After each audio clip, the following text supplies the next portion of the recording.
Hey everyone! In this quick video, I'll show you how to schedule an email in Outlook. Let's jump right in. First, open Outlook on your PC and click on New Email in the top left corner. This will open the email composition window.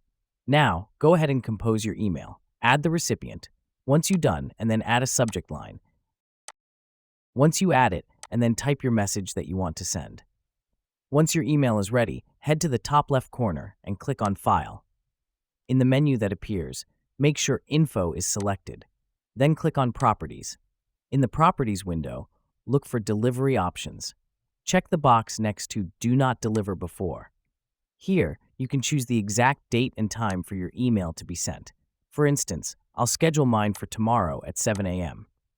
After setting the schedule, click Close and then hit Send.